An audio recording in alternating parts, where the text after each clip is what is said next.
Remember the magic of Toys R Us, towering aisles of toys, the catchy jingle, and the thrill of holiday wish lists. Founded in 1948 by Charles Lazarus as a baby furniture shop, it grew into a global empire with 1,600 stores across 35 countries, billions in revenue, and tens of thousands of employees. But by 2018, US stores closed, crushed under $5 billion in debt. A fateful deal with Amazon, poor management, and online retail's rise sealed its fate. Once a cultural icon, Toys R Us fell hard, but with attempts at revival, its story remains one of nostalgia, collapse, and resurrection. The glory days, Toys R Us builds an empire. To understand the fall, you have to rewind to the rise. In the post-World War II baby boom, Charles Lazarus spotted a gap. Parents needed affordable baby gear. Starting as children's bargain town, the store pivoted to toys in 1957, introducing the R Us branding that screamed abundance. Toys R Us implied endless variety. By the 1970s, Lazarus's warehouse-style stores, massive, colorful caverns packed with everything from Barbie dolls to Hot Wheels, were revolutionizing retail. No frills, just fun. Low prices, high volume, and a mascot in Geoffrey the Giraffe, whose goofy grin became synonymous with joy.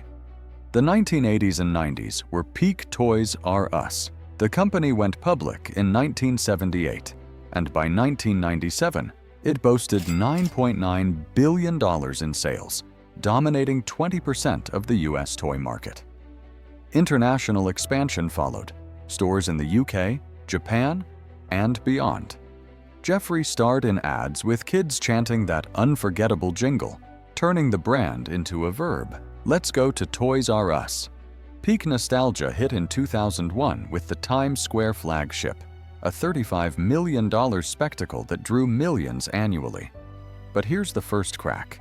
Even in its heyday, Toys R Us was slow to embrace the digital wave.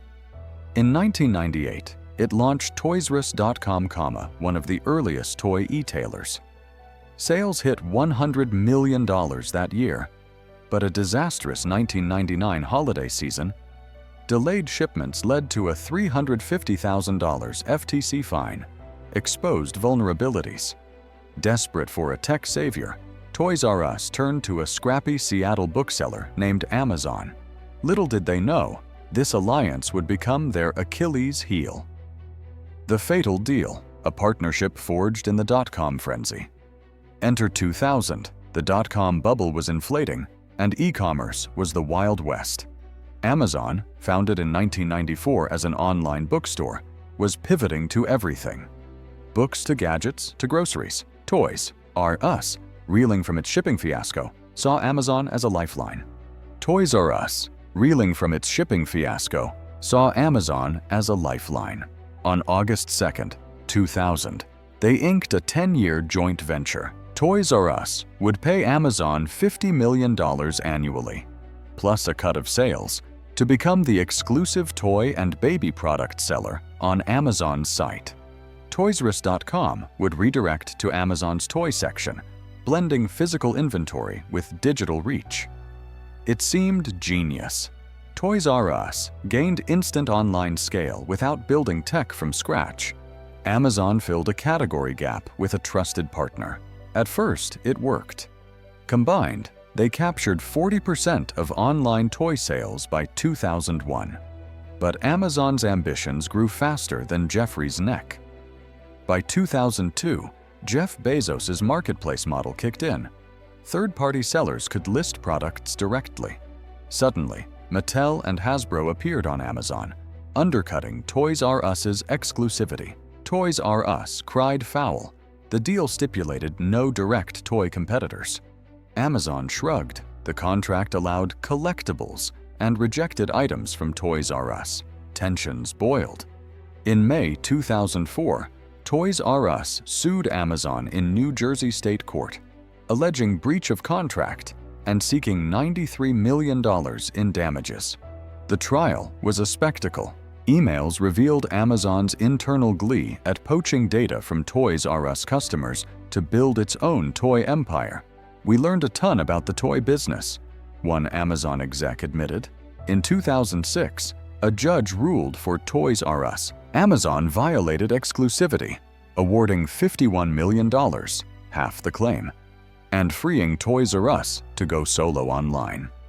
Victory? Hardly. Those 6 lost years, 2000 to 2006, let Amazon amass toy data, algorithms, and loyalty, turning a partner into a predator. Toys R Us relaunched its site in 2007, but it was clunky, with checkout taking 5+ clicks.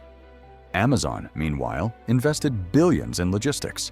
Prime launched 2005, and AI recommendations.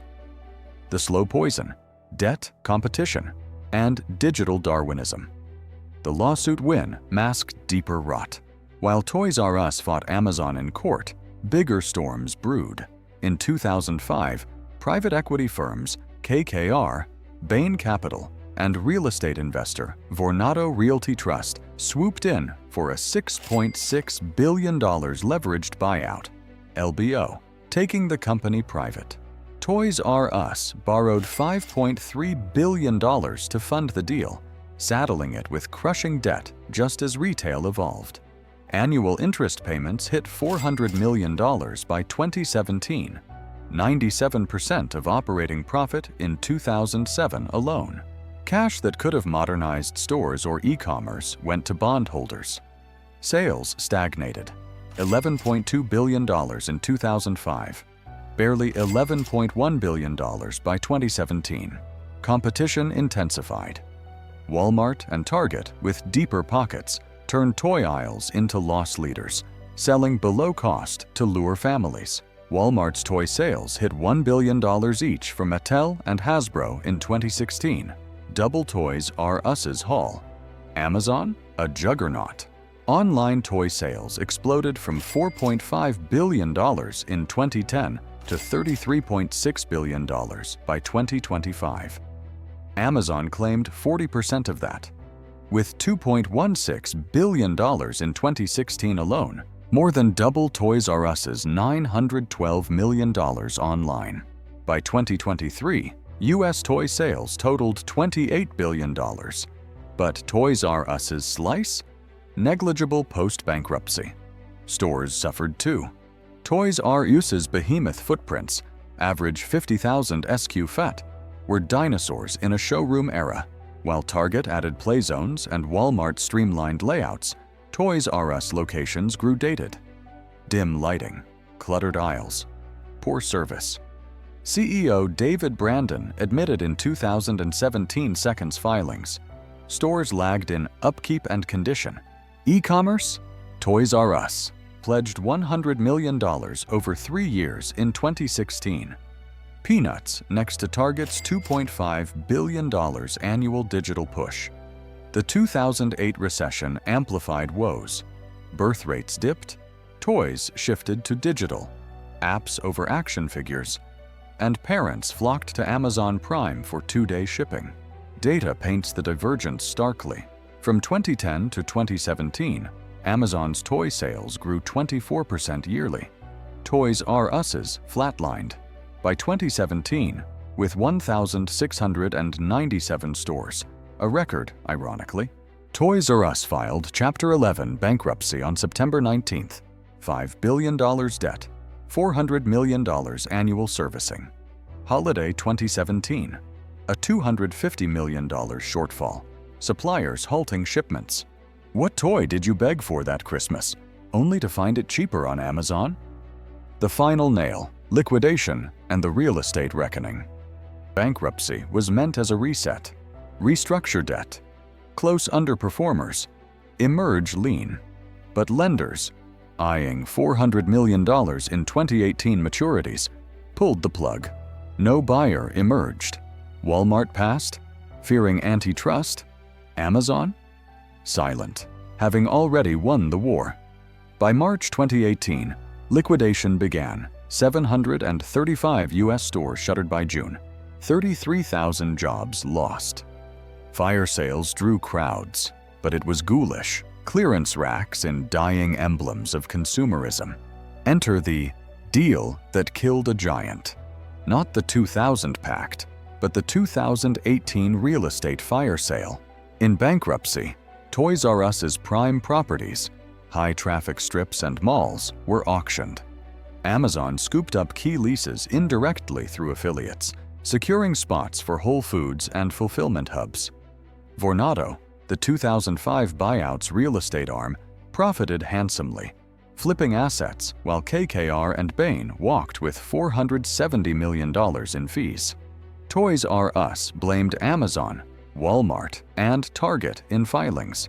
Voracious discounting and loss leaders eroded margins, but experts like Wharton's Barbara Kahn pin it on management.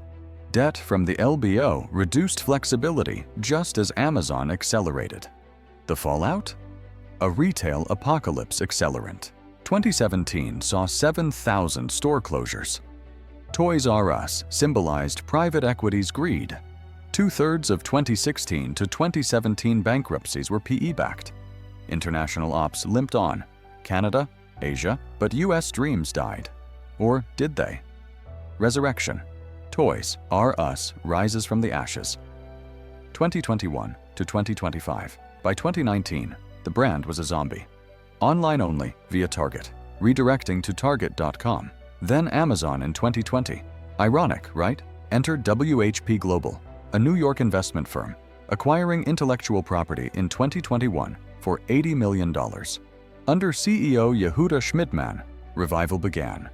A 20,000 square feet flagship at American Dream Mall, NJ, in 2021, complete with slides and demo zones.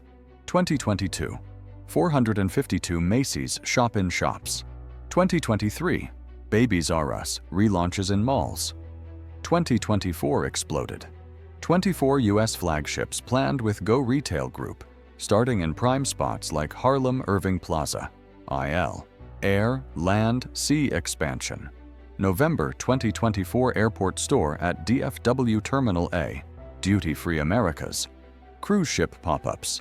200 Kohl's Babies R Us sections by fall. Global push. Peru, Chile in April 2025. Mexico in 2023. Caribbean, Central America in December 2024. Now 400 plus stores in 31 countries.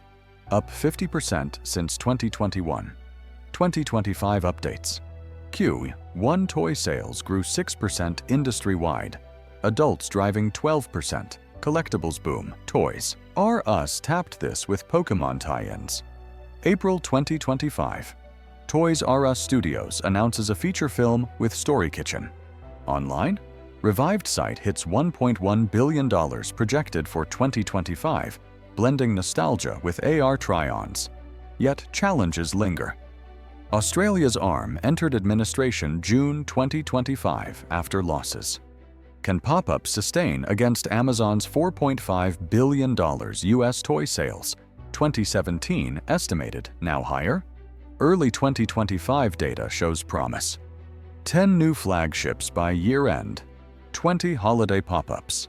What would Lazarus think of drone demos on cruise ships? Is this revival a phoenix or a plush toy facsimile? Epilogue. Echoes of Jeffrey. From 1948's baby cribs to 2025's airport kiosks, Toys R Us embodies retail's cycle. Innovate, stagnate, resurrect. The Amazon deal wasn't the soul killer. Debt and denial were accomplices, but it ignited the fuse. Today, as flagships rise and films brew, one question lingers. Can a brand reborn in pop-ups recapture the soul of those endless aisles? Only time, and maybe a viral TikTok unboxing, will tell. If this dive into retail drama sparked your inner kid, or inner analyst, hit like if you're Team Jeffrey. Subscribe for more untold business sagas, and drop a comment. What's your favorite Toys R Us memory? Let's keep the conversation going, because who says growing up means forgetting the fun?